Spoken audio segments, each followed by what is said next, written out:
নমস্কার বন্ধুরা, কেমন আছো সবাই? আশা করি সকলে খুব ভালো আছো। আমি মিলন বাnkribiker আরও একটি নতুন ভিডিওতে তোমাদের সকলকে স্বাগত জানাচ্ছি।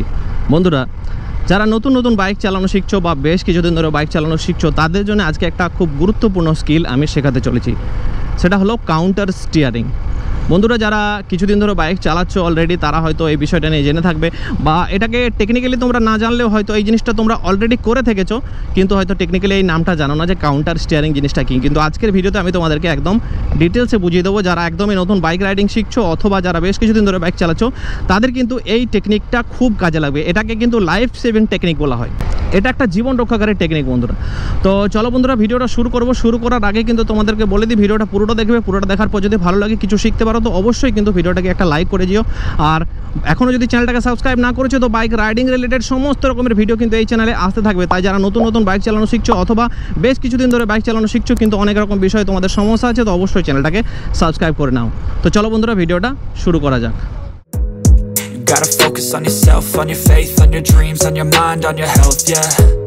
You gotta work, never tell, keep your head down, find what you.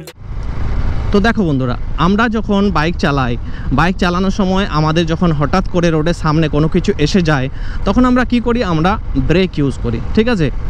মোটামুটি একটা স্পিডে আমরা যখন খুব বাইকটাকে চালাই, তখন আমরা ব্রেক ইউজ করলে কি হয় না, বাইকটা একটা ডিস্টেন্স মেনটেন করে বাইকটা দাঁড়ায়, ঠিক আছে? আমরা যেখানে ব্রেক করি বাইকটা কিন্তু সেখানে দাঁড়ায় না, অনেকটা দূরত্বে এগিয়ে গিয়ে বাইকটা দাঁড়ায়। এটা ডিপেন্ড করে স্পিডের উপর, মানে আমার বাইকটা কত স্পিডে চলছে তার উপরে ডিপেন্ড করবে যে আমার বাইকটা কতটা দূরে গিয়ে দাঁড়াচ্ছে, ঠিক আছে? তো অনেক ক্ষেত্রে কি হয়, সবসময় কিন্তু আমরা ব্রেকের উপরে ডিপেন্ড করতে পারি না, ঠিক আছে? এমন কিছু একটা জিনিস হয়তো তোমার বাইকের সামনে এসে গেলো, যেটা খুব কাছাকাছি চলে এলো, যেটাকে কি হবে, যেটাকে তুমি ব্রেক অ্যাপ্লাই করে কিন্তু বাইকটাকে থামাতে পারবে না। হ্যাঁ, ব্রেক অ্যাপ্লাই করলেও হয়তো এমার্জেন্সি টেকনিকে তুমি ব্রেকটাকে অ্যাপ্লাই করলে, তা সত্ত্বেও কিন্তু কি হবে, ব্রেকটা কিছুটা দূরে গিয়ে লাগবে, বা হয়তো অলরেডি তুমি তাকে ধাক্কা মেরে ফেলবে, ঠিক আছে? সেই জায়গাতে কিন্তু এই কাউন্টার স্টিয়ারিংটা কাজে আসে, ঠিক আছে বন্ধুরা?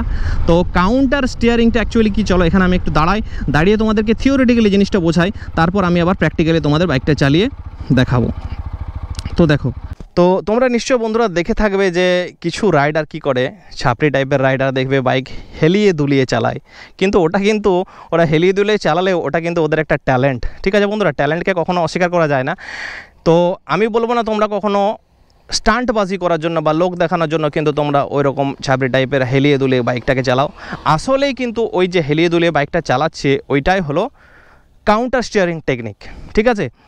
হঠাৎ করে তুমি হয়তো বাইক চালাচ্ছ, তোমার সামনে এমন কিছু এসে গেল, বা কোনো কিছু গাড়ি হয়তো তোমার সামনে ছিল, তুমি ব্রেক কষে গেলো হঠাৎ করে, তুমি যেটাকে ব্রেক করেও কিন্তু বাইকটাকে সেই ডিস্টেন্সটা কভার করতে পারবে না, তার আগে বাইকটাকে থামাতে পারবে না। সেই জায়গাতে তোমাকে কী করতে হবে? কাউন্টার স্টিয়ারিং করে বেরোতে হবে, মানে বাইকটাকে কী করতে হবে? পাশ কাটিয়ে বেরোতে হবে, ঠিক আছে?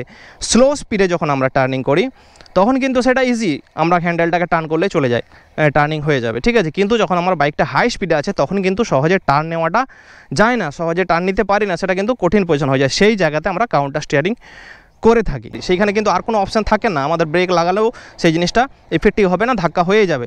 তো সুতরাং কাউন্টার স্টিয়ারিংয়ে হচ্ছে একমাত্র উপায় সেই জায়গায়। তো এইবার আমি তোমাদেরকে বলে দিচ্ছি কাউন্টার স্টিয়ারিংটা আমরা কীভাবে করব, ঠিক আছে?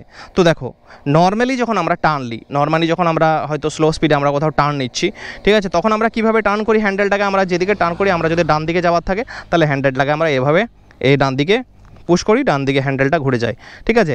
আবার যদি আমাদের বাঁ দিকে যাওয়ার থাকে তাহলে হ্যান্ডেলটাকে আমরা বাঁ দিকে পুশ করি, তখন কিন্তু আমাদের বাঁ দিকে টার্নটা চলে যায়, ঠিক আছে? কিন্তু কাউন্টার স্টিয়ারিংয়ের ক্ষেত্রে কী করতে হয়? ধরো তোমার বাইকটা স্পিডে চলছে, আমাকে হঠাৎ করে সামনে কিছু একটা চলে এলো, আমাকে ডান সাইডে যেতে হবে, এই যে হ্যান্ডেলটা আছে এটাকে ডান দিকে পুশ করতে হবে, এটাকে নিচের দিকে হালকা করে পুশ করতে হবে। এটাকে পুশ করার পরে কি হবে?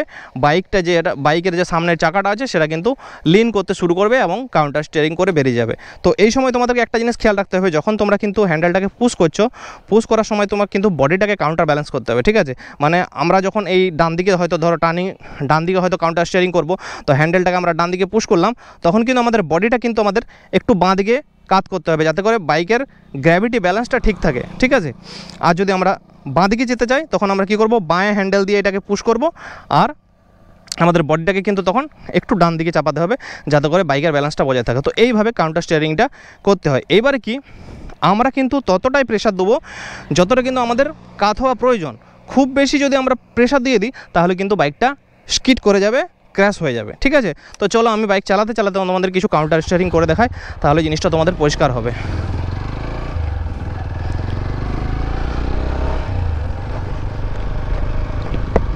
তো এই যে দেখো বাইকটা চলছে, আমি তোমাদের প্র্যাকটিক্যালি দেখাচ্ছি যে কীভাবে বাইকটা কিন্তু আমাদের কাউন্টার স্টিয়ারিং করব, ঠিক আছে।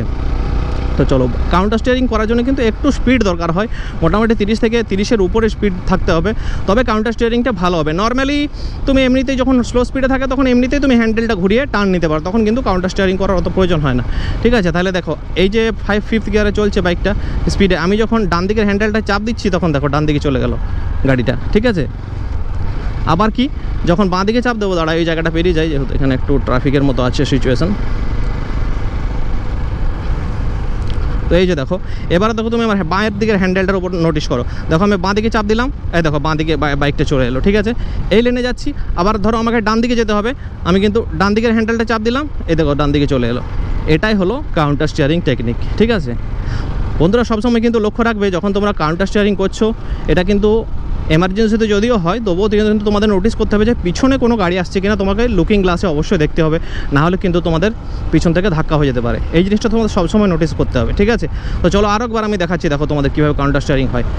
আমরা ধরো এই লেনে যাচ্ছি, হঠাৎ করে সামনে কিছু চলে এলো, আমাকে কিন্তু ডান দিকে যেতে হবে, তাহলে আমি কি করব, ডান দিকের হ্যান্ডেলটায় পুশ করব, এই দেখো ডান দিকে চলে এলো, সঙ্গে সঙ্গে কিন্তু ডান দিকে চলে যাবে, ঠিক আছে। আবার আমি বাঁ দিকের লেনটা বাঁ দিকে যাবো, বাঁ দিকের হ্যান্ডেল পুশ করবো, এই দেখো বাঁ দিকে চলে গেল। তো এটাই হচ্ছে বন্ধুরা কাউন্টার স্টিয়ারিং, ঠিক আছে। তো আশা করি সকলে বুঝতে পেরেছো যে কাউন্টার স্টিয়ারিং জিনিসটা কীভাবে করতে হবে। চলো আরও সামনে কোনো কিছু এলে আমি সেটাকে আরও প্র্যাকটিক্যালি ভালো তোমাদের দেখাতে পারবো। তো চলো একটু আগিয়ে গিয়ে আমি তোমাদেরকে আরও সামনে থেকে অরিজিনালি একদম কোনো জিনিসকে পাশ কাটিয়ে কাউন্টার স্টিয়ারিং করে দেখাচ্ছি। চলো, একটা মোটরসাইকেল যাচ্ছে, ধরো এটা কোনো কারণে যদি ব্রেক করে দেয়, তখন আমরা কী করব, ডাইনের দিকে কাউন্টার স্টিয়ারিং করবো, এইভাবে ডাইনের হ্যান্ডেলটাকে প্রেস করব আর কাউন্টার স্টিয়ারিং করে বেরিয়ে যাব, ঠিক আছে বন্ধুরা। তো এইভাবে কিন্তু তোমাদের কাউন্টার স্টিয়ারিংটা করতে হবে। তাহলে আশা করি তোমরা বুঝে গেছো যে কাউন্টার স্টিয়ারিং জিনিসটা কীভাবে করতে হবে এবং এটা কখন কাজে লাগে। সব কিছু ধীরে ধীরে তোমরা প্র্যাকটিস করবে, একদিনে কিন্তু হবে না, ঠিক আছে। তাড়াহুড়ো করে প্র্যাকটিস করবে না, এবং প্র্যাকটিস করার সময় আমি সবসময় বলবো কিন্তু এরকম ভিড় এলাকায় বা রাস্তায় কিন্তু তোমরা প্র্যাকটিস করবে না, তোমরা একটু প্র্যাকটিস করবে খোলা মাঠে, ঠিক আছে, যেখানে কিন্তু খোলা মাঠের উপরে কোনো কিছুকে রেখে কোনো কিছু টার্গেট করে তোমরা এই জিনিসটা প্র্যাকটিস করতে পারো। তাহলে আশা করি বন্ধুরা তোমাদের ভিডিওটা ভালো লেগেছে। যদি ভিডিওটা ভালো লেগে থাকে তাহলে অবশ্যই একটা ফটাফট লাইক করে দাও ভিডিওটাতে, আর চ্যানেলটাকে যদি সাবস্ক্রাইব না করেছো তো প্লিজ এই ধরনের বাইক রাইডিং রিলেটেড ভিডিও দেখার জন্য তোমরা চ্যানেলটাকে অবশ্যই সাবস্ক্রাইব করে দাও। আশা করছি তোমাদের অনেক কিছু দিতে পারবো, অনেক কিছু শেখাতে পারবো। চলো বন্ধুরা দেখা হচ্ছে পরের ভিডিওতে, ততক্ষণের জন্য tata bye bye, thank you, thanks for watching.